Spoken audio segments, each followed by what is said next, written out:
Hi hello friends, welcome back to my channel Ratna competitive exams library. So ఈరోజు వీడియోలో మనము TET and DSC మ్యాథ్స్కి సంబంధించి అన్ని formulas కూడా ఈ వీడియోలో మనము క్విక్ రివిజన్ చేసేద్దాము. ఇది మీకు మారథాన్ రివిజన్గా కూడా చాలా యూస్ఫుల్ అవుతుందండి. ఎగ్జామ్కి వెళ్ళే ముందు ఈ వీడియో ఒకసారి చూసి మాత్రం వెళ్ళడం మీకు చాలా యూస్ఫుల్ అవుతుంది. సో నా ఛానల్ని ఫస్ట్ టైం ఎవరైనా విజిట్ చేస్తున్నట్లయితే నా ఛానల్లో అన్ని క్లాసెస్ టెట్ అండ్ డిఎస్సికి సైకాలజీ క్లాసెస్ మెయిన్గా చెప్తున్నాను. అలాగే అన్ని సబ్జెక్ట్స్కి సంబంధించి క్లాసెస్ అయితే చేస్తున్నాను. సో ఒకసారి మీరు చూసినట్లయితే మీకు క్లియర్గా అర్థమవుతుంది, అలాగే నచ్చుతాయి కూడా. అండ్ అలాగే మీకు నేను ప్రీవియస్ అండ్ ప్రాక్టీస్ బిట్స్ చేసేటప్పుడు ఆ బిట్స్కి సంబంధించి ఎక్స్ప్లెనేషన్ కూడా ఇస్తున్నాను. సో మీకు అది రివిజన్గా కూడా యూజ్ అవుతుంది. సో క్లాస్ కూడా వినవలసిన అవసరం లేకుండా మీకు అందిస్తున్నాను. సో ఛానల్ అయితే సబ్స్క్రైబ్ చేసుకోండి. అలాగే ఈ వీడియోని ఎంత కష్టపడి మీకోసం ప్రిపేర్ చేసినందుకు కనీసం ఒక లైక్ చేయండి. వీలైతే మీ ఫ్రెండ్స్ ఒకరిద్దరికి షేర్ కూడా చేయండి. సో లేట్ చేయకుండా మనమైతే టాపిక్లోకి వెళ్ళిపోదాము. సో ఫస్ట్ మనం చూసుకుంటే ఫస్ట్ దండి, మొదటి n సహజ సంఖ్యల మొత్తం equals to n into n+1/2. Okay, మొదటి n సహజ సంఖ్యల మొత్తానికి సూత్రం n ఇంటూ n+1/2. తర్వాత 1 + 2 + 3 అలా up to n equals to n into n+1/2. ఈ సూత్రానికి ఇది వివరణ. అలాగే మొదటి n సహజ సంఖ్యల వర్గాల మొత్తానికి సూత్రం వచ్చేసరికి n into n+1 into 2n+1/6. ఓకేనా.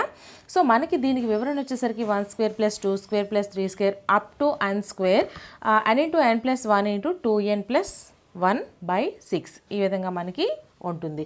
సో నెక్స్ట్ మనం చూసుకుంటే మొదటి n సహజ సంఖ్యల ఘనాల మొత్తానికి సూత్రం వచ్చేసరికి n² ఇంటూ n+1² లేదా n ఇంటూ n+1/2². సో ఇది మనకి n సహజ సంఖ్యల ఘనాల మొత్తానికి సూత్రం. అలాగే దీని గురించి మనము పూర్తిగా క్లాస్ వైజ్ చెప్పేటప్పుడు మీకు ఈ సూత్రాల గురించి ఎక్స్ప్లెనేషన్ ఇస్తూ మీకు ఎగ్జాంపుల్స్తో సహా వివరిస్తాను. సో నెక్స్ట్ వీడియోలో నేను ఏం చేస్తానంటే మ్యాథ్స్కి సంబంధించి మనకి ఇంపార్టెంట్ పాయింట్స్ ఉంటాయి కదా, అంటే ఆర్కిమిడీస్ ఏం చేశారు, అలాగే జీరోని కనుగొన్నది ఎవరు, అలాగే సహజ సంఖ్యలు అంటే ఏంటి, సహజ సంఖ్య సమితి ఏంటి, అలాగే సమృద్ధ ధర్మాలు, వివృత ధర్మాలు ఇవన్నీ ఉన్నాయి కదా. ప్రతి టాపిక్కి సంబంధించి ఇప్పుడు నేను మీకు ఈ విధంగా ఫార్ములాస్ చెప్పాను. బట్ నెక్స్ట్ వీడియోలో నేను మీకు ఇంపార్టెంట్ పాయింట్స్ అనేవి క్విక్ రివిజన్ కింద ఉపయోగపడేలా చేస్తాను. సో ఛానల్ అయితే సబ్స్క్రైబ్ చేసుకోండి. సో దీనికి సూత్రం వచ్చేసరికి 1³ 2³ 3³ అంటే up to n³ equals to n² into n+1² 4. ఓకేనా. So next question, next formula, మొదటి n సహజ సంఖ్యల సరాసరి n+1/2. నెక్స్ట్ మొదటి n సహజ సంఖ్యల వర్గాల సరాసరి n+1 ఇంటూ 2n+1/6. తర్వాత మొదటి n సహజ సంఖ్యల ఘనాల సరాసరికి సూత్రము n ఇంటూ n+1² 4. ఓకేనా. సో నెక్స్ట్ ఇక్కడ మనకి సమాసాలను సూక్ష్మీకరించడం, దీన్ని బాడ్మాస్ అంటారండి. సో ఈ బాడ్మాస్ యొక్క అర్థం ఏంటి అంటే, B అంటే స్టాండ్స్ ఫర్ బ్రాకెట్, అలాగే O stands for of, D stands for division, M stand for multiplication, A stands for addition, S stands for substitution. Bracket అండి, అలాగే O అంటే ఆఫ్, నెక్స్ట్ డివిజన్ అంటే డివైడెడ్ బై, అలాగే multiplication అంటే into, addition అంటే plus, stands for substitution అంటే minus. ఓకేనా. So ఈ విధంగా మనం ఫస్ట్ ఈ బ్రాకెట్లో ఉన్నదాన్ని చేయాలి, తర్వాత డివైడెడ్ బై ఏదైతే ఉందో దాన్ని చేయాలి, తర్వాత ఇంటూలో ఉన్నదాన్ని చేయాలి, తర్వాత ప్లస్ గుర్తుని చేయాలి, తర్వాత మైనస్ని చేయాలి. ఈ విధంగా మనము బాడ్మాస్ లెక్కల్ని చేసుకోవాలి. సో ఈ టాపిక్ మీద నేను ఆల్రెడీ క్లాస్ ఒకటి చేశాను, ఎవరైనా చూడకపోతే చూడండి. సో నెక్స్ట్ వచ్చేసరికి మనకి ఈ సమాసాల్లో వాడే బ్రాకెట్స్ ఎలా వాడతారనేది ఇచ్చారు. సో ఫస్ట్ మనము ఈ బార్లో ఉన్నదాన్ని చేయాలండి. ఈ బార్ దేనికైతే ఇచ్చారో ఆ లెక్కని మనము ఫస్ట్ సాల్వ్ చేయాలి. ఆ తర్వాత ఈ స్మాల్ బ్రాకెట్లో ఉన్నదాన్ని చేయాలి, ఆ తర్వాత ఈ మీసాల బ్రాకెట్ అంటారు కదా దీన్ని చేయాలి, ఆ తర్వాత ఈ బిగ్ బ్రాకెట్లో ఉన్నదాన్ని చేయాలి. ఓకేనా. ఈ విధంగా మనం చేస్తేనే మనకి ఆన్సర్ అనేది ఈజీగా చేయగలము. సో ఇక్కడ బార్ని విన్కులం అంటారండి, జాగ్రత్తగా గుర్తుపెట్టుకోండి. నెక్స్ట్ దీన్ని సాధారణ బ్రాకెట్ లేదా మొదటి బ్రాకెట్ అంటారండి, ఈ విధంగా ఉన్నదాన్ని. తర్వాత ఈ విధంగా ఉన్నదాన్ని బ్రేస్ లేదా ఫ్లవర్ బ్రాకెట్ లేదా రెండవ బ్రాకెట్ అంటారు. ఓకేనా. సో నెక్స్ట్ దీన్ని వచ్చేసరికి మనకి నలుచదరపు బ్రాకెట్ లేదా మూడవ బ్రాకెట్ లేదా బిగ్ బ్రాకెట్ అని అంటారు. ఓకేనా. సో నెక్స్ట్ వర్గం అండి. వర్గం అంటే ఏంటి? ఒక సంఖ్యను అదే సంఖ్యచే గుణిస్తే వచ్చే లబ్ధాన్ని ఆ సంఖ్య యొక్క వర్గం అని అంటారు. A into A equals to A square. A స్క్వేర్ని ఏ యొక్క వర్గం అని అంటారు. ఫర్ ఎగ్జాంపుల్ మనం చూసుకుంటే 5 ఇంటూ 5 ఈక్వల్స్ టు 25. 5 యొక్క వర్గము 25. ఓకేనా? సో నెక్స్ట్ వర్గమూలం అంటే ఏంటి? ఒక సంఖ్యను రెండు సమాన సంఖ్యల లబ్ధంగా రాయడానికి వీలైతే ఆ సమాన సంఖ్యల్లో ఒకదాన్ని దత్త సంఖ్య యొక్క వర్గమూలం అంటారండి. 36 ఈక్వల్స్ టు 16/6. అలాగే 36 యొక్క వర్గమూలం వచ్చేసరికి 6 అండి. So వర్గమూలానికి గుర్తేంటి?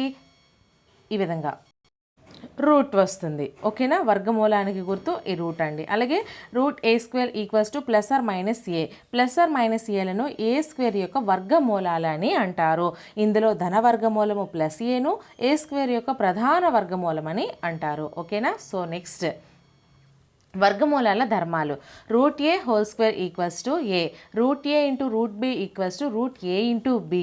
Next root A by root B equals to root A by B. Next root A plus root B is not equals to root A plus B. ఇక్కడ జాగ్రత్తగా గుర్తుపెట్టుకోండి, నాట్ ఈక్వల్స్ టు అండి ఇది. ఓకేనా? So next root A minus root B is not equals to root A minus B. ఓకేనా? So next ఘనము. ఘనము అంటే ఏంటి? ఒక సంఖ్యను 3 సార్లు గుణించగా వచ్చే లబ్ధాన్ని ఆ సంఖ్య యొక్క ఘనము అంటారు. For example A into A into A equals to A cube. A యొక్క ఘనము ఏ క్యూబ్. అలాగే ఉదాహరణకి 5 ఇంటూ 5 ఇంటూ 5 ఈక్వల్స్ టు 125. 5 యొక్క ఘనం వచ్చేసరికి 125 అవుతుంది. ఈ విధంగా మనము లెక్క కట్టుకోవాల్సి ఉంటుంది. సో నెక్స్ట్ మనం చూసుకుంటే ఘనమూలము. ఒక సంఖ్యను 3 సమాన సంఖ్యల లబ్ధంగా రాయగలిగితే ఆ 3 సంఖ్యల్లో ఒక దానిని దత్త సంఖ్య యొక్క ఘనమూలము అంటారు.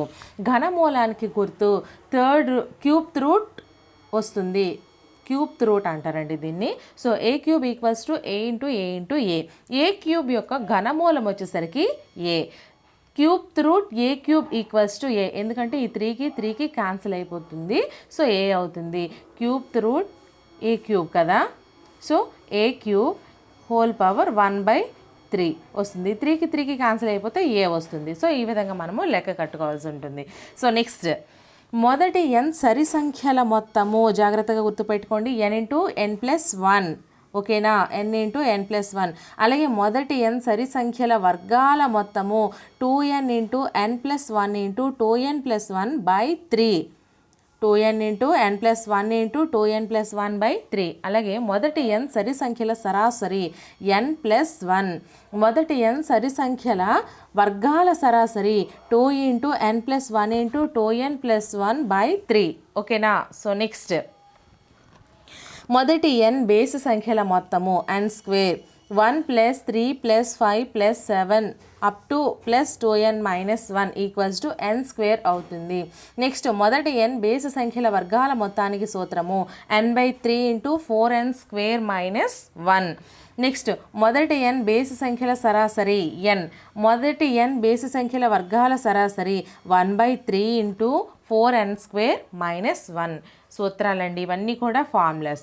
సో నెక్స్ట్ కొన్ని వస్తువుల ఖరీదు ఇచ్చినప్పుడు ఒక వస్తువు ఖరీదును కనుగొని తర్వాత కావలసిన వస్తువుల యొక్క ఖరీదును కనుగొనే పద్ధతిని ఏక వస్తు పద్ధతి అంటారండి. సో మనకి ఇప్పుడు కావాల్సిన వస్తువుల ధరకు ఏ సూత్రం వాడుతాము? ఇచ్చిన వస్తువుల ఖరీదు బై ఇచ్చిన వస్తువుల సంఖ్య ఇంటూ కావలసిన వస్తువుల సంఖ్య. సో వీటిని మీరు నోట్స్గా ప్రిపేర్ చేసుకోండి ఫ్రెండ్స్, మీకు ఫ్యూచర్లో చాలా యూజ్ఫుల్ అవుతాయి. ఓకేనా? సో నెక్స్ట్ సమాన నిష్పత్తుల సంకలనం వాటిలో మొదటి నిష్పత్తికి సమానము. ఓకేనా? P1/Q1 equals to P2/Q2 equals to P3/Q3 equals to up to Pn/Qn అయినా దానికి సూత్రం వచ్చేసరికి P1 plus P2 plus P3 plus up to Pn/Q1 plus Q2 plus Q3 plus up to Qn equals to P1/Q1 అవుతుంది. ఓకేనా? So next విలోమ నిష్పత్తి అండి. A:B యొక్క విలోమ నిష్పత్తి equals to 1/A:1/B equals to B:A అవుతుంది. A:B యొక్క విలోమ నిష్పత్తి B:A అవుతుంది. అలాగే A:B:C యొక్క విలోమ నిష్పత్తి 1/A:1/B:1/C ఈక్వల్స్ టు BC:AC:AB అవుతుంది. ఓకేనా? సో నెక్స్ట్ A:B C:D బహుళ నిష్పత్తి AC:BD అవుతుంది. P:Q, R:S, T:U బహుళ నిష్పత్తి PRT:QSU అవుతుంది. ఇవన్నీ కూడా ఫార్ములాస్. సో మీరు ఈ ఫార్ములాస్ని బేస్ చేసుకుని రేపు ఎగ్జామ్లో ఎటువంటి లెక్కని ఇచ్చినా కూడా ఈజీగా చేసేయగలరు అనే ఉద్దేశంతో ఈ ఫార్ములాస్ అని మీకోసం ఒకే వీడియోలో ఇవ్వడం అయితే జరిగింది ఫ్రెండ్స్. సో నెక్స్ట్, ఒక వస్తువును అమ్మిన వెల SP, కొన్న వెల CP కన్నా ఎక్కువగా ఉంటే లాభం వస్తుంది. సో లాభం అంటే అమ్మిన వెల మైనస్ కొన్న వెల. ఒక వస్తువు కొన్న వెల అమ్మిన వెల కంట ఎక్కువగా ఉంటే నష్టం వస్తుంది. సో నష్టము ఈక్వల్స్ టు కొన్న వెల మైనస్ అమ్మిన వెల. సో లాభశాతానికి సూత్రం ఏంటి? లాభశాతము ఈక్వల్స్ టు లాభము బై కొన్న వెల ఇంటూ 100. అలాగే నష్ట శాతానికి సూత్రం ఏంటి? నష్టము బై కొన్న వెల ఇంటూ 100. లాభ నష్ట శాతములు ఎల్లప్పుడూ కొన్న వెలపై ఆధారపడి ఉంటాయి. సో ఇది మీరు జాగ్రత్తగా గుర్తుపెట్టుకోండి. నెక్స్ట్, అమ్మిన వెల ఈక్వల్స్ టు కొన్న వెల ఇంటూ 100 ప్లస్ లాభ శాతము బై 100 అవుతుంది. అమ్మిన వెలకి సూత్రము కొన్న వెల ఇంటూ 100 ప్లస్ లాభ శాతము బై 100 అవుతుంది. నెక్స్ట్, అమ్మిన వెల సూత్రము కొన్న వెల ఇంటూ 100 మైనస్ నష్ట శాతము బై 100 అవుతుంది.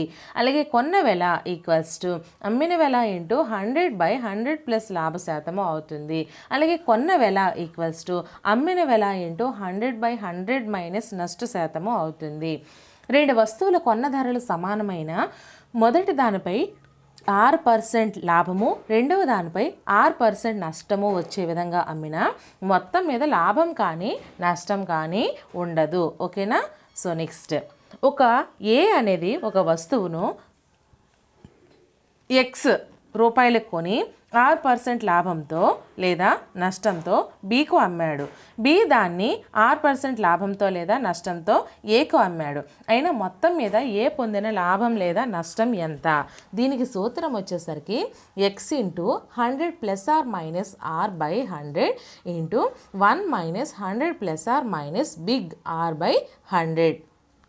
సో ప్లస్ అనేది ఎప్పుడు వాడతాము? లాభం వచ్చే సందర్భంలో వాడతాము. మైనస్ అనేది నష్టం వచ్చే సందర్భంలో వాడుతాము. నెక్స్ట్, ఏ అనే ఒక వస్తువును Bకు 1% లాభంతో లేదా నష్టంతో అమ్మెను. B అనేది దాన్ని 2% లాభంతో లేదా నష్టంతో Cకు అమ్మెను. C కొన్న వెల R అయినా A కొన్న వెల ఎంత? సో దీనికి సూత్రం వచ్చేసరికి A equals to R into 100 by 100 plus are minus R1 into 100 by 100 plus are minus R2. So plus అనేది లాభం సందర్భంలో, మైనస్ అనేది నష్టం సందర్భంలో వాడతాము. సో ఫార్ములా అయితే ఈ విధంగా ఉంది. నెక్స్ట్, ఒక నిజాయితీ లేని వ్యాపారి తన వస్తువులను కొన్న ధరకే అమ్ముతూ Y కేజీల బదులు X కేజీలు అమ్మిన అతని లాభ శాతం ఎంత? సో దీనికి సూత్రం వచ్చేసరికి Y minus X by X into 100. ఓకేనా? సో నెక్స్ట్, ఒక వస్తువు వెల వ్యాట్తో కలిపి చెల్లించిన బిల్లు. సో వ్యాట్ అంటే మనకి వేసే రాయితీ అనమాట, వాళ్ళు పన్ను. సో అసలు విలువ into 100 plus VAT by 100.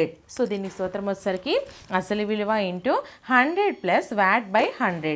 So next, ఒక వస్తువు అసలు వెల ఈక్వల్స్ టు మొత్తం bill into 100 by 100 plus VAT అవుతుంది. సో నెక్స్ట్, రుసుము ఎల్లప్పుడూ ప్రకటన వెలపైనే లెక్కిస్తారు. సో అమ్మిన వెల ఈక్వల్స్ టు ప్రకటన వెల మైనస్ రుసుము అంటే M మైనస్ MD బై 100 అవుతుంది. అమ్మిన వెల equals to M into 1 minus D by 100 అవుతుంది. సో ఈ సూత్రాలు అనేవి మీరు చాలా జాగ్రత్తగా గుర్తుపెట్టుకుంటేనే రేపు ఎగ్జామ్లో వచ్చే ఏ క్వశ్చన్కైనా ఆన్సర్ అనేది ఈజీగా చేయగలుగుతారండి. సో నెక్స్ట్, కొన్న వెల equals to M into 100 by 100 minus D by. So ఇక్కడ మనం చూడండి, నేను తప్పు చెప్పాను, మళ్ళీ చెప్తున్నాను. కొన్న వెల equals to M into 100 minus D by 100 plus are minus X. So ఇక్కడ జాగ్రత్తగా చూసుకోండి. నెక్స్ట్, M ప్రకటన వెల, D రుసుము, ప్లస్ X లాభ శాతం అవుతుంది, మైనస్ X నష్ట శాతం అవుతుంది. సో ఇవి మనకి దీని యొక్క వివరణ ఇచ్చారు. సో ఈ యొక్క సూత్రం యొక్క వివరణ అనేది ఇది అవుతుంది. సో నెక్స్ట్ మనం చూసుకుంటే, ఒక వ్యాపారి తన వస్తువులపై వరుసగా R1%, R2% రుసుములు ఇచ్చాడు. మొత్తం మీద ఇచ్చిన రుసుము శాతం మనకి R1 plus R2 minus R1 plus R2 minus R1 into R2/100 అవుతుంది. ఓకేనా. సో నెక్స్ట్, ఒక వ్యాపారి వరుసగా R1%, R2%, R3% రుసుములు ఇచ్చిన మొత్తం మీద ఇచ్చిన రుసుము శాతం ఎంత అంటే మనకి 1 minus R1/100 into 1 minus R2/100 into 1 minus R3/100 into 100 అవుతుంది. నెక్స్ట్, ఒక వస్తువు ప్రకటన వెల ఎక్స్, దానిపై వరుసగా R1%, R2%, R3% రుసుములు ఇచ్చిన దాని యొక్క అమ్మిన వెల ఎంత? సో మనకి X into 1 minus R1/100 into 1 minus R2/100 into 1 minus R3/100 అవుతుంది. సో నెక్స్ట్, డిస్కౌంట్ అనగా అమ్మకపుదారుడు కొనుగోలుదారులకు అతను చెల్లించవలసిన ధరలో ఇచ్చు తగ్గింపు. అలాగే డిస్కౌంట్ను ఎల్లప్పుడూ ప్రకటన వెలపైనే నిర్ణయిస్తారు. అమ్మకపు ధర ఈక్వల్స్ టు ప్రకటన వెల మైనస్ డిస్కౌంట్ అవుతుంది. సో ప్రకటన వెల ఎం మరియు డిస్కౌంట్ D% అయినా డిస్కౌంట్ ఈక్వల్స్ టు MD/100 అవుతుంది. సో వీడియోని మీరు ఆఫ్ చేసుకుంటూ నోట్స్ ప్రిపేర్ చేసుకుంటూ ఉండండి. సో మీకు ఈజీ అనేది అవుతుంది. సో నెక్స్ట్ వచ్చేసరికి, ఒక వ్యక్తి ఒక పనిని X రోజుల్లో పూర్తి చేయగలిగితే అతను ఒక రోజులో పూర్తి చేయగలిగే భాగము 1/X అవుతుంది. ఓకేనా. ఈ క్వశ్చన్స్ మనకి తరచుగా అడుగుతున్నారు, అందుకే ఇవి ఫార్ములాస్ అనేవి జాగ్రత్తగా గుర్తుపెట్టుకోండి. నెక్స్ట్, ఒక వ్యక్తి ఒక పనిలోని 1/Y భాగంను పూర్తి చేయగలిగితే అతను ఆ పనిని మొత్తం పూర్తి చేయడానికి పట్టు కాలము Y రోజులు అవుతుంది. ఓకేనా. నెక్స్ట్, ఏ ఒక పనిని X రోజుల్లో, B అదే పనిని Y రోజులలో చేయగలిగితే A మరియు Bలు కలిపి ఆ పనిని XY/X+Y రోజుల్లో చేయగలరు. నెక్స్ట్, ఏ మరియు బీలు కలిసి ఒక పనిని X రోజుల్లో చేయగలరు. ఏ ఒక్కడు ఆ పనిని Y రోజుల్లో చేయగలరు అయినా B ఒక్కడు మాత్రమే ఆ పనిని XY/Y-X రోజుల్లో చేయగలడు. సో ఇలాగ మనకి క్వశ్చన్స్ అడిగే ఛాన్సెస్ ఉన్నాయి కాబట్టి మీరు ఇవి సూత్రాలు అనేవి చాలా జాగ్రత్తగా గుర్తుపెట్టుకోండి. ఇక్కడ ఏ బీలు అనే ప్లేసుల్లో మనకి వాళ్ళు ఇస్తారు కదా, ఏ ఒక అతను బి ఒక అతనని. అలాగే ఇక్కడ X రోజుల్లో Y రోజులు అనేవి వాళ్ళకి ఇచ్చినటువంటి రోజుల్ని ప్రక్షేపించేసి ఈ సూత్రాలు వేసిస్తే మీకు ఆన్సర్ అనేది ఈజీగా వచ్చేస్తుంది. సో నెక్స్ట్, ABCలు వరుసగా XYZ రోజుల్లో విడివిడిగా చేయగలరు అయినా వారు ముగ్గురు కలిసి ఆ పనిని డాష్ రోజుల్లో చేయగలరు అంటే దానికి సూత్రము XYZ/XY+YZ+ZX అవుతుంది. ఓకేనా. సో నెక్స్ట్, ఏ మరియు బి ఒక పనిని X రోజులు, బి మరియు సి అదే పనిని Y రోజులు సి చేయగలరు. ఏ కలిసి ఆ పనిని Z రోజులు చేయగలరు అయినా ఏ మరియు బి మరియు సి కలిసి ఆ పనిని ఎన్ని రోజుల్లో చేయగలరు?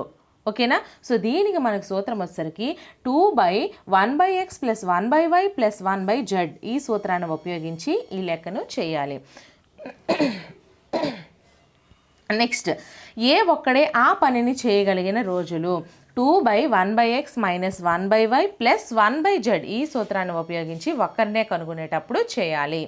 సో నెక్స్ట్, బి ఒక్కడే ఆ పనిని చేయగలిగే రోజులు వస్తే మనకి 2/1/X + 1/Y - 1/Z అనే సూత్రాన్ని ఉపయోగించి చేయాలి. అలాగే సి ఒక్కడే ఆ పనిని చేయగలిగే రోజులకు వచ్చేసరికి 2/-1/X + 1/Y + 1/Z ఈ సూత్రాన్ని ఉపయోగించి చేయాలి. సో నెక్స్ట్ మనం చూసుకుంటే 100 హారముగా గల దశాంశ భిన్నాన్ని శాతము అంటారు. ఓకేనా. సో పర్సంటేజ్ అనే ఆంగ్ల పదము పర్సెంటమ్ అనే లాటిన్ పదం నుంచి ఉద్భవించింది. దీని అర్థం వచ్చేసరికి per 100 ప్రతి 100కి అని అర్థము. సో పర్సెంట్ ఈక్వల్స్ టు 1/100 అని అర్థము. నెక్స్ట్, శాతములను లాభ నష్టాలను అంచనా వేయడానికి వడ్డీ రేట్లను డిస్కౌంట్లను తెలపడానికి ఉపయోగిస్తారండి. భిన్నాన్ని శాతంగా మార్చవాలంటే దాన్ని 100 చేత గుణించాలి. ఫర్ ఎగ్జాంపుల్ 3/5 = 3/5 × 100 = 6% వస్తుంది. సో ఈ విధంగా మనకి భిన్నాన్ని శాతంగా మార్చాలంటే దాన్ని 100 చేత గుణిస్తే సరిపోతుంది. సో నెక్స్ట్, శాతాన్ని భిన్నంగా మార్చాలంటే దాన్ని 100 చే భాగించాలండి. For example 35% = 35/100 = 7/20. ఈ విధంగా మనమి శాతాన్ని భిన్నంగా మార్చాలంటే దాన్ని 100తో భాగించవలసి వస్తుంది. సో నెక్స్ట్, Xలో Y% విలువ ఎంత అంటే దానికి సూత్రము X × Y/100 = XY/100 అవుతుంది. ఫర్ ఎగ్జాంపుల్ 300లో 20% equals to 300 into 20/100 equals to మనకి 60 అనేది ఆన్సర్ వస్తుంది. ఈ విధంగా మనము ప్రతిక్షేపించుకొని ఆన్సర్స్ అనేవి చేయవలసి ఉంటుంది. సో నెక్స్ట్ మనం చూసుకుంటే ఎక్స్లో వై ఎంత శాతము ఈక్వల్స్ టు దీనికి సూత్రం వచ్చేసరికి y/x ఇంటూ 100 అవుతుంది. అలాగే వైలో ఎక్స్ ఎంత శాతము అంటే x/y ఇంటూ 100 అనే సూత్రాన్ని ఉపయోగించి మనము చేసుకోవాల్సి ఉంటుంది. సో నెక్స్ట్ ఒక రాశి ఏలో పెరుగుదల లేదా తరుగుదల ఇచ్చు మరొక రాశిలో పెరుగుదల లేదా తరుగుదల అడిగితే ఏ అనున్నది బి కన్నా x% ఎక్కువ అయినా బి ఏ కన్నా ఎంత శాతం తక్కువ అనే దానికి సూత్రం వచ్చేసరికి x/100 + x ఇంటూ 100% అవుతుందండి. అలాగే ఏ అనున్నది బి కన్నా x% తక్కువ అయినా బి అనేది ఏ కన్నా ఎంత శాతం ఎక్కువ అంటే x/100 - x ఇంటూ 100% అవుతుంది. ఓకేనా? ఈ సూత్రాన్ని ఉపయోగించి మనము చేయాలి. సో ఈ సూత్రాలన్నీ ఒకే దగ్గర మీకు ఈ విధంగా ఎక్కడ ఇవ్వలేదండి. సో అందుకే నేను మీకు నోట్స్ ప్రిపేర్ చేసుకోమని చెప్తున్నాను. సో నెక్స్ట్ ఒక వస్తువు ధర x% పెరిగినా దాని వాడకము ఎంత శాతం తగ్గించాలి అంటే x/100 + x ఇంటూ 100% అవుతుంది. నెక్స్ట్ ఒక వస్తువు ధర x% తగ్గినా దాని వాడకము ఎంత శాతం పెంచాలి అంటే x/100 - x ఇంటూ 100% అనేది పెంచవలసి ఉంటుంది. సో నెక్స్ట్ స్థిర లబ్ధాలలో అనగా దూరము ఈక్వల్స్ టు కాలము ఇంటూ వేగము అలాగే వైశాల్యము ఈక్వల్స్ టు పొడవు ఇంటూ వెడల్పు మొదలగు వాటిలో ఒక రాశి x% పెరిగితే మొత్తం లబ్ధంలో మార్పు రాకుండా ఉండాలంటే రెండవ రాశిని ఎంత శాతం తగ్గించాలి? ఇటువంటి క్వశ్చన్స్కి మనము x/100 + x ఇంటూ 100% ఈ సూత్రాన్ని ఉపయోగించి చేయాలి. అలాగే ఒకవేళ ఒక రాశి x% తగ్గితే మొత్తం లబ్ధంలో మార్పు రాకుండా ఉండాలంటే రెండవ రాశిలో ఎంత శాతం పెంచాలి అంటే x/100 - x ఇంటూ 100% అనేది పెంచవలసి ఉంటుంది. సో నెక్స్ట్ ఏదైనా ఒక వస్తువు ధరలో కానీ లేదా ఒక ప్రాంతపు జనాభా Pలో కానీ 6% పెరుగుదల ఉంటే n సంవత్సరాల తర్వాత ఆ వస్తువు ధర లేదా ఆ ప్రాంత జనాభాకి మనము P ఇంటూ 1 + r/100 సూత్రంగా ఉపయోగిస్తాము. తర్వాత 6% తరుగుదల ఉంటే n సంవత్సరాల తర్వాత ఆ వస్తువు ధర లేదా ఆ ప్రాంతపు జనాభాని P ఇంటూ 1 - r/100 అనేది మనము ఉపయోగించి చేసుకుంటాము. సో నెక్స్ట్ అండి ఏదైనా ఒక వస్తువు ధరలో కానీ లేదా ఒక ప్రాంత జనాభాలో కానీ Pలో 6% పెరుగుదల ఉంటే n సంవత్సరాల క్రితము ఆ వస్తువు ధర లేదా ఆ ప్రాంతపు జనాభాకి మనము P ఇంటూ 1 + r/100 లేదా P ఇంటూ 100/100 + r/n అనే సూత్రాన్ని ఉపయోగిస్తాము. నెక్స్ట్ 6% తరుగుదల ఉంటే n సంవత్సరాల క్రితము ఆ వస్తువు ధర లేదా ఆ ప్రాంతపు జనాభాకు P ఇంటూ 1 - r/100 లేదా 100 P ఇంటూ 100/100 - r/n అనే సూత్రాన్ని ఉపయోగిస్తాము. నెక్స్ట్ మొత్తం సొమ్ముకి సూత్రం ఏంటి? అసలు ప్లస్ బారు వడ్డీని మొత్తం సొమ్ము అంటాం కదా. అసలు అంటే P, రేటు అంటే R%, కాలం అంటే T, మొత్తం అంటే A. ఈ విధంగా ఉపయోగించి మనము సూత్రాలను చేసుకుంటామండి. అనుకుంటే బారు వడ్డీకి సూత్రం వచ్చేసరికి P into T into R/100 అవుతుంది. PTR/100. అలాగే A equals to P + SI. అలాగే A equals to P + PTR/100 equals to P into 1 + TR/100. ఈ విధంగా మనము దీనికి సంబంధించి సూత్రాలు ఇన్ని సూత్రాలను వాడతామండి. అవన్నీ కూడా ఒకసారి చూసుకుందాము. ఇక్కడ ముఖ్యంగా మనం దీంట్లో చూసుకున్నట్లయితే SI ఈక్వల్స్ టు PTR/100 అండి. అలాగే T ఈక్వల్స్ టు SI అంటే కాలం కనుగొమన్నప్పుడు ఈ సూత్రాన్ని, అలాగే మొత్తం కనుగొన్నప్పుడు ఈ సూత్రాన్ని, ఈ విధంగా ఒక్కొక్క సూత్రాన్ని ఒక్కో దానికి మనము ఉపయోగించి వాటిని కనుక్కోవాల్సి వస్తుంది. Next SI equals to A into P into T/100 + RT అవుతుందండి. అలాగే R కనుగొమన్నప్పుడు R equals to SI into 100/PT అవుతుంది. P కనుగొమన్నప్పుడు P equals to 100 into A/100 + RT అవుతుంది. ఓకేనా? సో నెక్స్ట్ చివరగా ఉన్న అసలుకు మొదటగా ఉన్న అసలుకు మధ్య తేడానే కావలసిన చక్రవడ్డీ అంటారండి. సో చక్రవడ్డీ అంటే ఏంటి? చివరగా ఉన్న అసలుకు మొదటగా ఉన్న అసలుకు మధ్య తేడానే చక్రవడ్డీ అంటారు. అసలు పి అనుకుంటే, ఆ రేటు ఆర్ అనుకుంటే, కాలం ఎన్ అనుకుంటే, సో సంవత్సరానికి ఒకసారి చక్రవడ్డీని లెక్కించిన ఎడ్ల దాని యొక్క సూత్రం వచ్చేసరికి మొత్తము A equals to P into 1+r/100 అవుతుంది.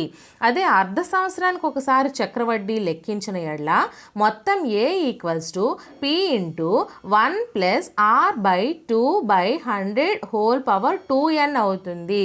అలాగే 3 నెలలకు ఒకసారి చొప్పున చక్రవడ్డీని లెక్కిస్తే మొత్తం A equals to P into 1+r/4/100 అవుతుంది. ఓకేనా? సో ఇవి సూత్రాలు అనేవి చాలా జాగ్రత్తగా గుర్తుపెట్టుకోండి. సో నెక్స్ట్, కాలము అనున్నది సంవత్సరం మరియు నెలలో అయితే కాలము 2 సంవత్సరాల 5 నెలలు అనుకున్న చక్రవడ్డీ సంవత్సరానికి ఒకసారి లెక్కగట్టిన మొత్తం A equals to P into 1+r/100 into 1+5/12 into r/100 అవుతుంది. ఓకేనా?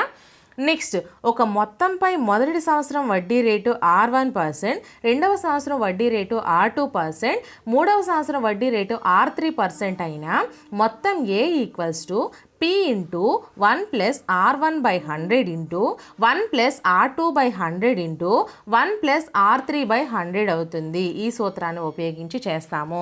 నెక్స్ట్, n సంవత్సరాల క్రితం బాకీ ఉన్న మొత్తం ఏ అయితే దాని యొక్క ప్రస్తుత విలువ పి, వడ్డీ రేటు R% చొప్పున n సంవత్సరాల తర్వాత ఆ సొమ్ముకు అయ్యే మొత్తం వచ్చేసరికి A equals to P into 1+r/100 equals to P equals to a/1+r/100 అవుతుంది.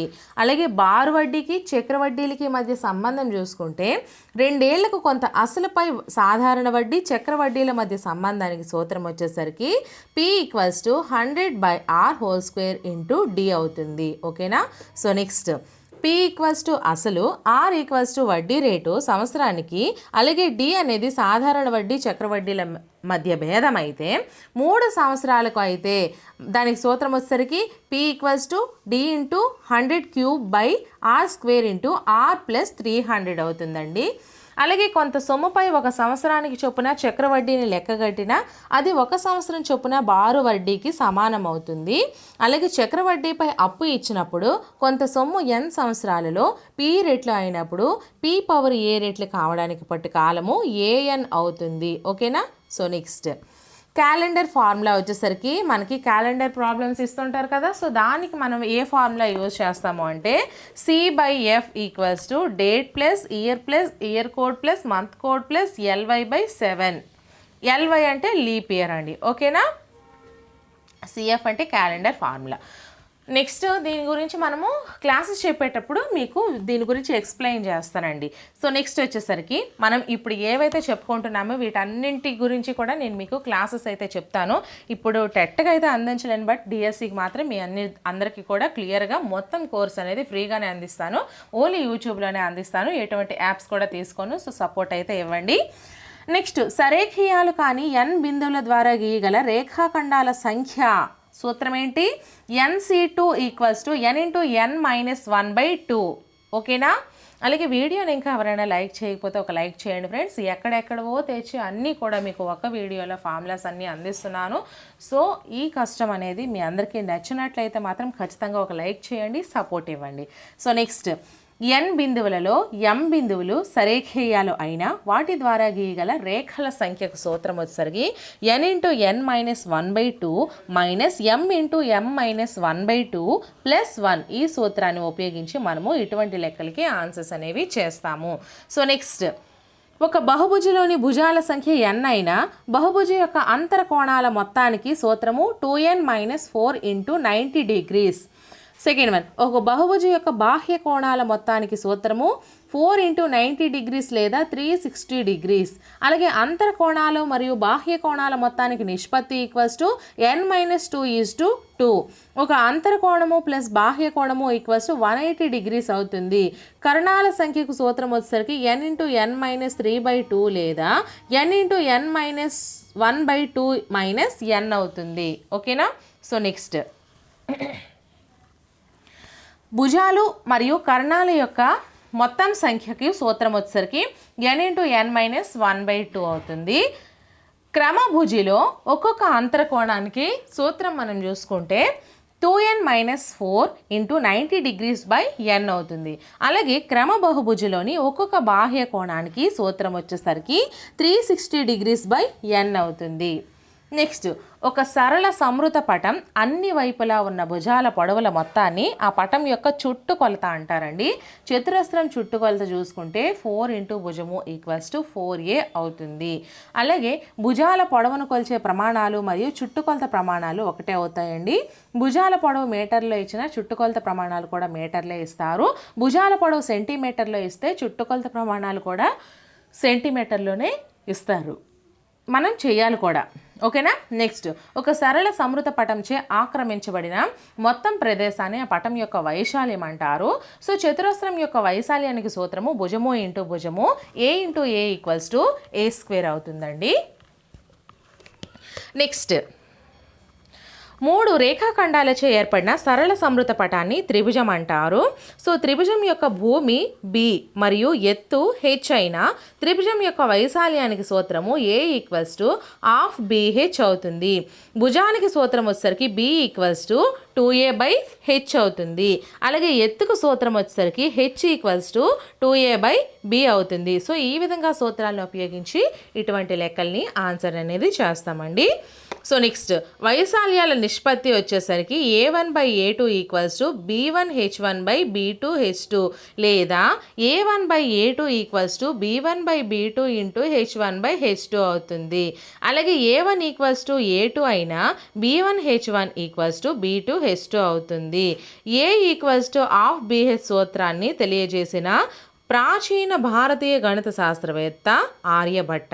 ఓకేనా? సో నెక్స్ట్, లంబకోణ త్రిభుజంలో లంబకోణమును ఏర్పరచు భుజాల పొడవులు a మరియు b అయిన వైశాల్యానికి సూత్రం a = ½ అవుతుందండి. పైథాగరస్ సిద్ధాంతం ప్రకారము d² అంటే కర్ణము స్క్వేర్ = a² + b² అంటే భుజము స్క్వేర్ ప్లస్ భుజము స్క్వేర్. అలాగే కర్ణము d = √a² + b² అవుతుంది. ఈ స్క్వేర్ అనేది ఈ సైడ్కి వస్తే రూట్ అవుతుంది. ఓకేనా? నెక్స్ట్, చుట్టుకొలతకు సూత్రం వచ్చేసరికి p = a + b + d = a + b + √a² + b² అవుతుంది. ఓకేనా? ఈ సూత్రాన్ని ఉపయోగించి చేస్తాము. సో నెక్స్ట్, పైథాగరస్ త్రికాలు వచ్చేసరికి n బేసి సంఖ్య అయిన పైథాగరస్ త్రికాలని మనం n² - 1/2 n² + 1/2 ఈ విధంగా మనము తయారు చేసుకుంటాము. నెక్స్ట్, n సరి సంఖ్య అయితే పైథాగరస్ త్రికాలు వచ్చేసరికి n² - 4/4 n² + 4/4 ఈ విధంగా అయితే మనకి పైథాగరస్ త్రికాలకి సూత్రాలు అయితే ఉన్నాయండి. సో నెక్స్ట్ మనం చూసుకుంటే, లంబకోణ సమద్విబాహు త్రిభుజం భుజం a అయితే వైశాల్యానికి సూత్రం a = ½ అండి. పైథాగరస్ సిద్ధాంతం ప్రకారం d² = a² + a² = 2a² అవుతుంది. అలాగే కర్ణము d = √2a = a = d/√2 అవుతుంది. అలాగే కర్ణం d ఇచ్చిన వైశాల్యానికి సూత్రము a = d²/4 అవుతుంది.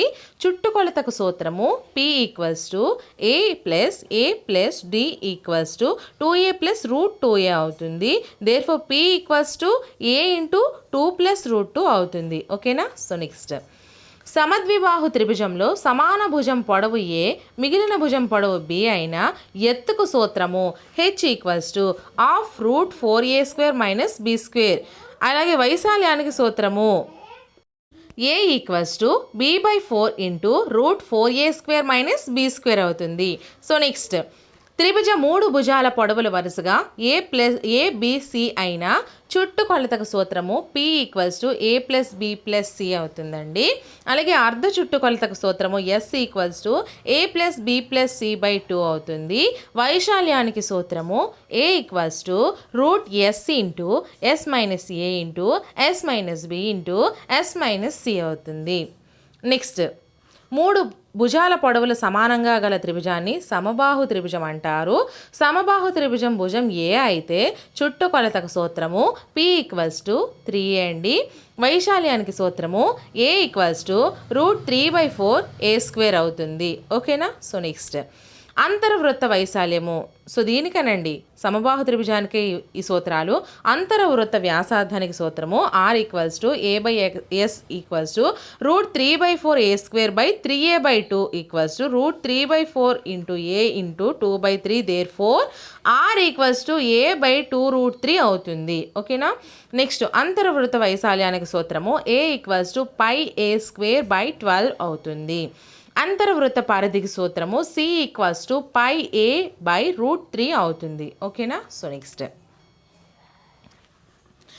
ఏ భుజంగా గల సమబాహు త్రిభుజానికి శీర్షాలకు తాకుతూ గీయబడిన పరివృత్త వ్యాసార్థానికి సూత్రము R = A/√3 అవుతుంది. పరివృత్త వైశాల్యానికి సూత్రము A = πA²/3 అవుతుంది.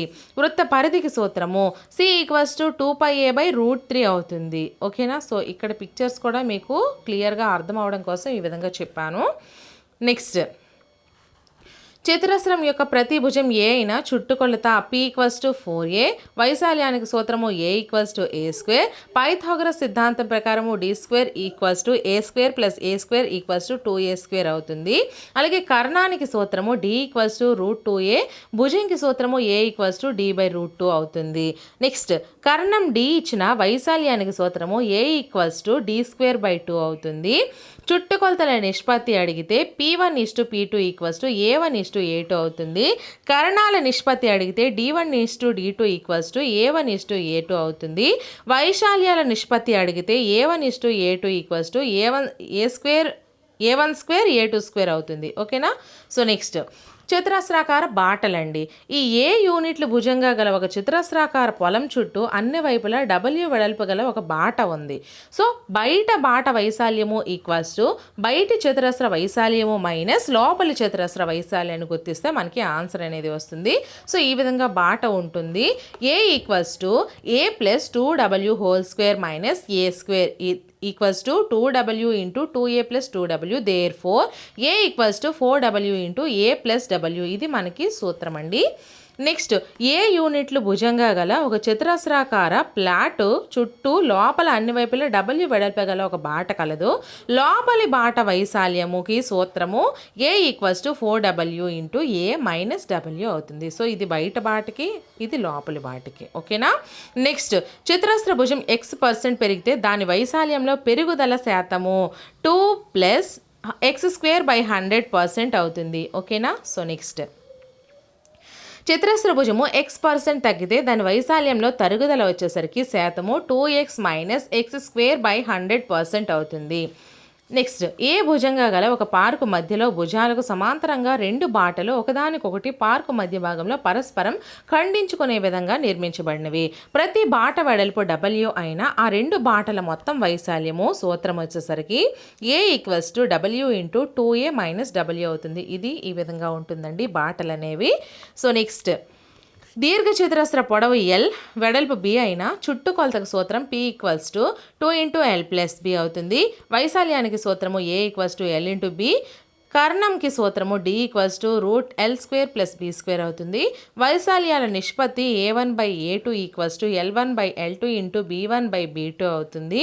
పొడవుకు సూత్రము L = A/B అవుతుంది. వెడల్పుకు సూత్రము B = A/L అవుతుంది. సో నెక్స్ట్ దీర్ఘచతురస్రాకార బాటలు. L పొడవు B వెడల్పుగా గల ఒక దీర్ఘచతురస్రాకార ప్లాట్ చుట్టూ బయట అన్ని వైపులా W వెడల్పు గల ఒక బాట ఉంది. సో బయటి బాట వైశాల్యానికి సూత్రము బయటి దీర్ఘచతురస్ర వైశాల్యము మైనస్ లోపలి దీర్ఘచతురస్ర వైశాల్యము. Therefore A = L + 2W × B + 2W - L × B. Therefore LB plus 2WL plus 2WB plus 2W into 2W minus LB. So మనకి సూత్రం వచ్చేసరికి A equals to 2W into L plus B plus 2W అవుతుంది. అలాగే L పొడవు B వెడల్పుగా గల ఒక దీర్ఘచతురస్రాకార పొలం చుట్టూ లోపల అన్ని వైపులా W వెడల్పు గల ఒక బాట ఉంటే లోపలి బాట వైశాల్యం A equals to 2W into L plus B minus 2W అవుతుంది. సో నెక్స్ట్ ఎల్ పొడవు B వెడల్పుగా గల ఒక దీర్ఘచతురస్రాకార పార్కు మధ్యలో పొడవుకు సమాంతరంగా ఒక బాట వెడల్పుకు సమాంతరంగా మరొక బాట ఉన్నాయి. ప్రతి బాట వెడల్పు W అయిన రెండు బాటల మొత్తం వైశాల్యము A equals to LW plus BW minus W square. A equals to W into L plus B minus W అవుతుంది. ఓకేనా. సో నెక్స్ట్ దీర్ఘచతురస్ర పొడవు X% పెంచి వెడల్పు Y% పెంచితే దాని వైశాల్యంలో పెరుగుదల శాతానికి మనకి సూత్రం వచ్చేసరికి X plus Y plus XY by 100% అవుతుంది. ఓకేనా. సో నెక్స్ట్ దీర్ఘచతురస్ర పొడవుని X% పెంచి వెడల్పును Y% తగ్గించి దాని వైశాల్యంలో మార్పు శాతానికి సూత్రం వచ్చేసరికి X minus Y minus XY by 100% అవుతుంది. దీర్ఘచతురస్ర పొడవు X% పెంచినప్పటికీ దాని వైశాల్యం మారకుండా స్థిరంగా ఉండాలంటే వెడల్పులో తగ్గుదల శాతము సూత్రం వచ్చేసరికి X by 100 plus X into 100% అవుతుంది. నెక్స్ట్ దీర్ఘచతురస్ర పొడవును X% తగ్గించినప్పటికీ దాని వైశాల్యం మారకుండా ఉండాలంటే వెడల్పులో పెరుగుదల శాతం వచ్చేసరికి X by 100 minus X into 100% అవుతుంది. ఓకేనా. సో నెక్స్ట్ సమాంతర చతుర్భుజ భూమి B ఎత్తు H అయిన వైశాల్యం A ఈక్వల్స్ టు BH అవుతుంది.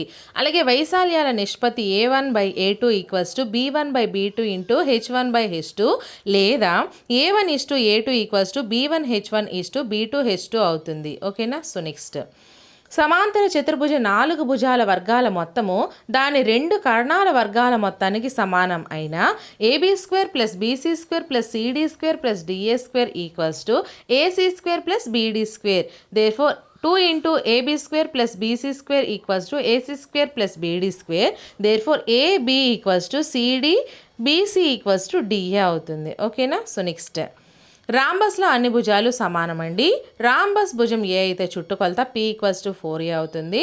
రాంబస్ యొక్క 2 కర్ణాల పొడవులు D1 మరియు D2 అయిన వైశాల్యం A equals to half D1 D2 అవుతుంది. ఓకేనా. సో నెక్స్ట్ రాంబస్లో ఏర్పడే లంబకోణ త్రిభుజం ట్రయాంగిల్ AOB భుజాలు D1/2 D2/2 A అయిన యాంగిల్ AOBలో పైథాగరస్ సిద్ధాంతం ప్రకారము D1/4 plus D2/4 equals to A square equals to D1² plus D2²/4. భుజం Aకి సూత్రం వచ్చేసరికి √D1² ప్లస్ D2² అవుతుందండి. అలాగే రెండవ కర్ణానికి సూత్రము D2 equals to √4A² minus D1² అవుతుంది. ఓకేనా. సో నెక్స్ట్ ట్రెపీజియం యొక్క సమాంతర భుజాల పొడవులు A మరియు B వాటి మధ్య దూరము H అయిన దాని వైశాల్యము సూత్రం వచ్చేసరికి A equals to half H into A plus B అవుతుంది. అలాగే ట్రెపీజియం యొక్క చుట్టుకొలత P equals to AB plus BC plus CD plus DA. ఓకేనా. సో నెక్స్ట్ చతుర్భుజం ఒక కర్ణము D ఎదుటి శీర్షాల నుండి ఆ కర్ణము మీదకి గీయబడిన లంబాలు H1 H2 అయిన చతుర్భుజ వైశాల్యం A equals to half D into H1 plus H2 అవుతుంది. నెక్స్ట్ క్రమ షడ్భుజి భుజం A అయిన చుట్టుకొలత P ఈక్వల్స్ టు 6A అవుతుంది. క్రమ షడ్భుజిలో కర్ణాలు గీయగా ఏర్పడే 6 త్రిభుజాలు ఏ భుజంగా గల సమబాహు త్రిభుజాలు అవుతాయి. క్రమ షడ్భుజి వైశాల్యం A equals to 6√3/4 into A² అవుతుంది. అలాగే చుట్టుకొలతల నిష్పత్తి P1:P2 ఈక్వల్స్ టు A1:A2 అవుతుంది. వైశాల్యాల నిష్పత్తి A1:A2 ఈక్వల్స్ టు A1² అవుతుంది. ఓకేనా. సో నెక్స్ట్ క్రమ అష్టభుజి యొక్క భుజం A అయిన చుట్టుకొలత P ఈక్వల్స్ టు 8A అవుతుంది. వైశాల్యానికి సూత్రం A equals to 2 into √2 + 1 into A² అవుతుంది. నెక్స్ట్ n భుజాలు గల క్రమ బహుభుజి యొక్క భుజం పొడవు A అయినా దాని చుట్టుకొలత P ఈక్వల్స్ టు NA అవుతుంది. వైశాల్యం equals to A equals to NA²/4 cot 180/n అవుతుంది. ఓకేనా. నెక్స్ట్ ఎన్ భుజాలు గల ఒక క్రమ బహుభుజంలో ఆర్ వ్యాసార్థం గల వృత్తమును అంతర్లిఖించిన ఆ అంతర్వృత్త వైశాల్యానికి సూత్రము A equals to n into r square tan pi by n అవుతుంది. ఆర్ వ్యాసార్థం గల ఒక వృత్తములో ఎన్ భుజాలు గల ఒక క్రమ బహుభుజుని అంతర్లిఖించబడిన దాని వైశాల్యము A equals to n into r square by 2 sine square pi by n అవుతుంది. ఓకేనా. సో నెక్స్ట్ వృత్త వ్యాసార్థం ఆర్ అయినా వ్యాసం డి ఈక్వల్స్ టు 2r, వృత్త పరిధికి వైశాల్యం C equals to 2πr R, C equals to πd అవుతుంది. వృత్త వైశాల్యానికి సూత్రం A equals to πr square అవుతుంది. Therefore A equals to πd square by 4 అవుతుంది. ఓకేనా. నెక్స్ట్ ఒక వృత్త పరిధి సి అయినా వృత్త వైశాల్యానికి సూత్రము A equals to c square by 4π, వృత్త వైశాల్యం ఏ అయినా వృత్త పరిధికి సూత్రం సి ఈక్వల్స్ టు 2√πa. ప్రప్రథమంగా పై విలువను గుర్తించిన వాడు ఆర్కిమెడిస్. అలాగే వృత్త పరిధికి వృత్త వ్యాసానికి గల నిష్పత్తిని పైగా నిర్వచిస్తాము. C/D equals to 2πr = 2r equals to π అవుతుంది. పై వాల్యూ 22/7 అవుతుందండి. నెక్స్ట్ వృత్త పరిధుల నిష్పత్తి equals to C1/C2 equals to R1/R2. వృత్త వైశాల్యాల నిష్పత్తి A1/A2 ఈక్వల్స్ టు R1²/R2² అవుతుంది. అలాగే వృత్తాకార బాట లేదా కంకణము ఒకే తలంలో ఒకే కేంద్రాన్ని కలిగి ఉండే రెండు వృత్తాలను ఏకకేంద్ర వృత్తాలు అని అంటాము. కంకణం బయటి వృత్త వ్యాసార్థము R, లోపలి వృత్త వ్యాసార్థము స్మాల్ r అయిన కంకణం యొక్క వైశాల్యానికి సూత్రము A equals to π into r plus r into r minus r. Therefore A equals to π into 2r plus w into w. ఓకేనా. ఇక్కడ బాట వెడల్పు w equals to r minus r అవుతుందండి. అలాగే r వ్యాసార్థంగా గల 4 వృత్తాకార అట్టలను ప్రతి ఒక్కటి రెండింటిని తాకునట్లు అమర్చిన వాటి మధ్య గల ఖాళీ స్థలం యొక్క వైశాల్యానికి సూత్రం ఏ ఈక్వల్స్ టు 6/7r² అవుతుంది. ఓకేనా. సో నెక్స్ట్ చతురస్ర భుజము ఏ ఈక్వల్స్ టు 2r అండి. ఖాళీ స్థల వైశాల్యము ఈక్వల్స్ టు చతురస్ర వైశాల్యము మైనస్ వృత్త వైశాల్యం అవుతుంది. A equals to 2r² minus πr². So చూసారు ఇక్కడ మీకు క్లియర్గా బొమ్మలను కూడా ఇస్తున్నాను, అందుకనే మీరు అర్థం చేసుకోవడానికి మీరు మాత్రం ఒక నోట్బుక్ పట్టుకొని ఇవన్నీ కూడా ఒక దగ్గర ఫిల్ చేసుకోండి. Next A equals to 4r² minus πr² equals to r² into 4 minus 22/7 అవుతుంది. నెక్స్ట్ ఆర్ వ్యాసార్థం గల వృత్తంలో అంతర్లిఖించబడిన చతురస్రం యొక్క వైశాల్యానికి సూత్రం ఏ ఈక్వల్స్ టు 2r². ఇక్కడ చతురస్రం యొక్క కారణము d ఈక్వల్స్ టు 2r అండి, వృత్త వ్యాసం అవుతుంది. ఓకేనా. చతురస్ర వైశాల్యము A equals to d²/2 equals to 2r² equals to 2r² అవుతుంది. ఏ భుజంగా గల చతురస్రంలో గీయబడ్డ గరిష్ట వృత్త వైశాల్యం ఏ ఈక్వల్స్ టు πa²/4 అవుతుంది. అలాగే వృత్త వ్యాసం d ఈక్వల్స్ టు ఏ చతురస్ర భుజము అవుతుందండి. నెక్స్ట్ అర్ధవృత్త వ్యాసార్థం r అయినా వ్యాసం d ఈక్వల్స్ టు 2r, చుట్టుకొలత p equals to πr plus 2r, p equals to r into 22/7 plus 2, p equals to 36/7r అవుతుంది. అలాగే చుట్టుకొలతకు సూత్రం p ఈక్వల్స్ టు 36/7r అవుతుందండి. అలాగే వైశాల్యానికి సూత్రము a ఈక్వల్స్ టు πr²/2 లేదా a ఈక్వల్స్ టు πd²/8 అవుతుంది. ఓకేనా. సో నెక్స్ట్ ఆర్ వ్యాసార్థంగా గల అర్ధవృత్తంలో నిర్మించగల గరిష్ట త్రిభుజ వైశాల్యం a ఈక్వల్స్ టు r² అండి. త్రిభుజ వైశాల్యానికి సూత్రము a equals to ½ bh equals to ½ into 2r into r equals to r² అవుతుంది. ఓకేనా. సో నెక్స్ట్ సెక్టర్ వ్యాసార్థం r, చాపం పొడవు l అయినా సెక్టర్ యొక్క వైశాల్యం a ఈక్వల్స్ టు ½ LR అవుతుంది. అలాగే సెక్టర్ యొక్క చుట్టుకొలత p equals to l plus 2r అవుతుంది. సెక్టర్ యొక్క వ్యాసార్థం r, సెక్టర్ యొక్క వృత్త కేంద్రం వద్ద చేయి కోణం x డిగ్రీస్ అయినా సెక్టర్ వైశాల్యం a equals to x degrees by 360 degrees into πr². అలాగే చాపం పొడవు l equals to x degrees by 360 degrees into 2πr అవుతుంది. సో నెక్స్ట్ దీర్ఘఘనం యొక్క పొడవు వెడల్పు ఎత్తుల వరుసగా LBH అయినా ఫస్ట్ వన్ ప్రక్కతల వైశాల్యానికి సూత్రం a equals to 2h into l plus b. సంపూర్ణ తల వైశాల్యానికి సూత్రము TSA equals to 2 into LB plus BH plus HL అవుతుంది. ఘన పరిమాణానికి సూత్రం V ఈక్వల్స్ టు LBH అవుతుంది. కర్ణానికి సూత్రం D equals to route L² plus B² plus H² అవుతుంది. అలాగే ఘన పరిమాణాల నిష్పత్తి V1/V2 ఈక్వల్స్ టు L1B1H1/L2B2H2 లేదా V1/V2 equals to L1/L2 into B1/B2 into H1/H2 అవుతుందండి. అలాగే ఒక దీర్ఘఘనం యొక్క ఆసన్న ముఖాల వైశాల్యాలు A1, A2, A3 అయితే దాని ఘన పరిమాణము V equals to route A1, A2, A3 అవుతుంది. మెరక లేదా పెరిగిన మట్టము ఈక్వల్స్ టు ఘన పరిమాణము బై భూ వైశాల్యము. H ఈక్వల్స్ టు V/A అవుతుంది. 1 kilo litre equals to 1 metre cube equals to 1000 litres. అలాగే 1000 ఘనపు సెంటీమీటర్స్ ఈక్వల్స్ టు 1 లీటర్ అవుతుందండి.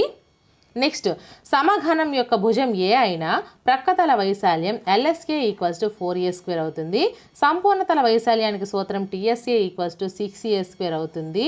ఘన పరిమాణానికి సూత్రం V ఈక్వల్స్ టు A³ అవుతుంది.